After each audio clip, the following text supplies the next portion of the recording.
Just continue to look for a little more 5-on-5 play if we can. You know, we had the 3 centers going on the 2 road trips and or the 2 games on the road trip. Pushed to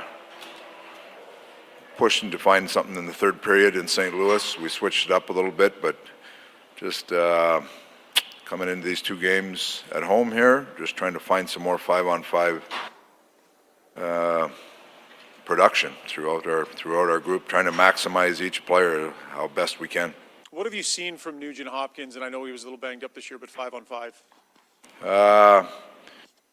Really, it's depended who he's with a little bit. You know, we've had him. You know, the last 2 games he's down in the 3 hole, and then we're playing a real tight defensive game. His defensive game is fine, but I think there's more to give there on the offensive part, 5-on-5. So that's what we're looking for tonight. Dave, just a couple for me. You had a couple 2-1 games after that stretch where the scores were a little higher. Is there a big contrast in how you guys played, or did just the pucks not? I think it's a number of things. We had a little more focus on defending, and Koskinen was really good in both games, so there was a number of things that came in. You know, we got the early lead in Dallas and played I thought, a pretty sound game. It was a little frantic the last couple of minutes, and they pulled their goalie that we gave up the one kind of on a bad bounce, but for the most part, we defended hard, tried to be real sound and not give many outnumbered breaks and stuff like that. So there was some progress made from the last few games there. But that being said, now you gotta find a way to play a complete game. A little more 5-on-5 scoring would help.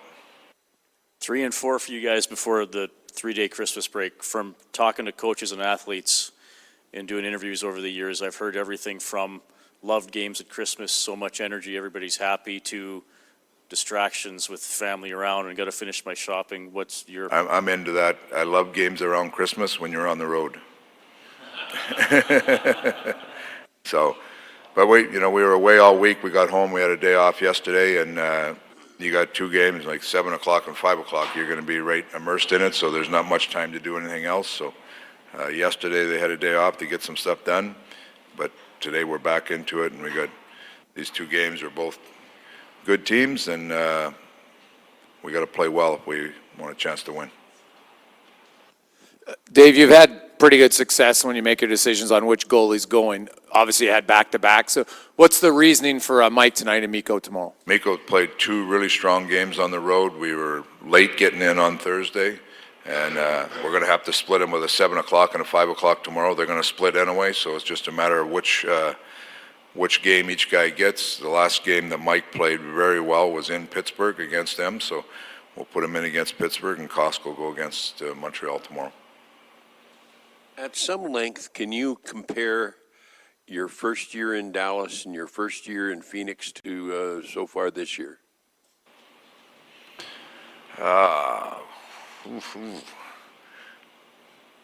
Different atmospheres. You know, the Canadian market versus the American market to start with is that's different.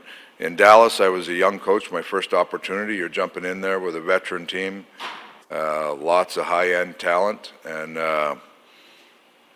expectations were very high, which as a coach you enjoy that.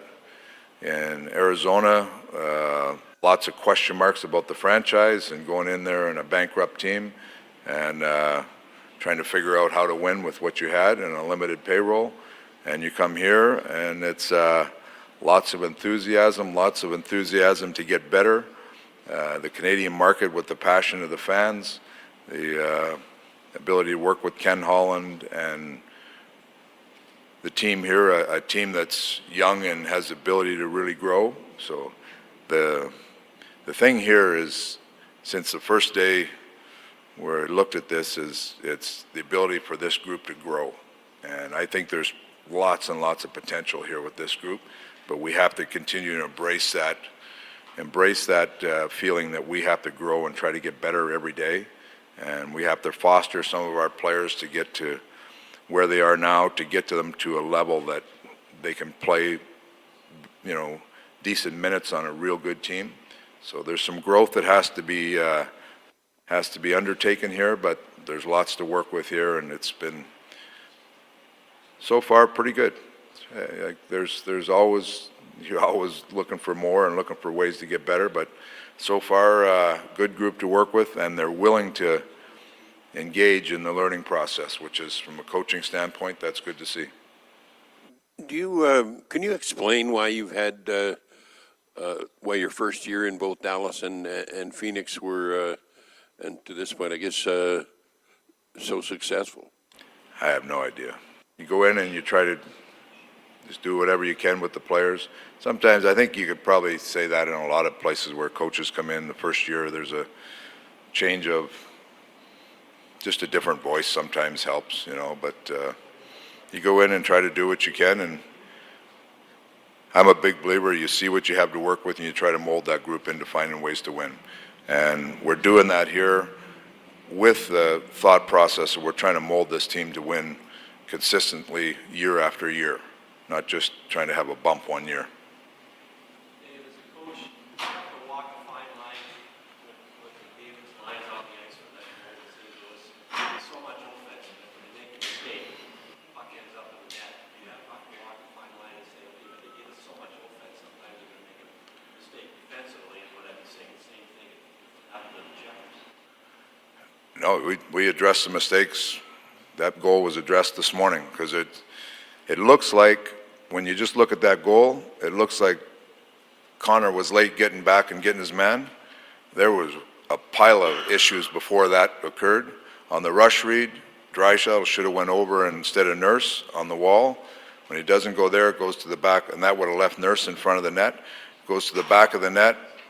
Bear could have got beat by O'Reilly behind the net. In the meantime, Draisaitl had come back and swung through the slot. Cassian had swung through the other way, and McDavid was the last guy, last-ditch effort to try to get the guy. So there was lots of issues before that were all talked about this morning. So we address all those problems, whether they're top guys or other guys, because there are things that make your team better. There are issues that have come up time and time again, and I'm a big believer in repetition. Like you just don't say once, stop in front of the net and everything's good. If you just said that once and they keep doing it, you're not getting better, right? So we address all those things. That being said, they bring, like, the offensive part of the game. There's guys that, the lower guys in the lineup, we're looking for them to do more things offensively. When you come in and don't beat somebody or don't try to beat somebody or make a poor play, we're pushing those guys to get better. That's a mistake, just like the mistakes defensively. So we're trying to push everybody to get better, whether you're a top offensive player or a good penalty killer or whatever it may be. If you've got a player like McDavid, does he need a defensive forward on his line? And would that be another reason why Nugent Hopkins would be playing with him? No, it's more about making plays. It's more about getting people to make plays. And what you try to do as a coach, you're always trying to gauge where your team's at. And there's some players that go on a little bubble and then they go down a little bit. And you're trying to grab every one of those players and get them at the top to try to maximize what they do. Now, there's some guys you're trying to get to that bubble. So Nuge has been a little stagnant here 5-on-5. We're hoping he can make some plays with Connor. He's not, we didn't come in this morning and say Nuge is a better defensive player, that's why he's going there. That's not the reason. We're trying to get a balance between defense and offense there. So Nuge has played a little bit there before. I'd like to keep Dry going on his own line and see if we can keep that pushing. That line, actually, the 2 games on the road was all right. So we're trying to get some balance in there a little bit. But you're always trying to find ways to get more production out of people or better play out of people. And there's people that they get to that top and then they start to go down. So you're trying to find somebody to maximize that production. That's what coaching is.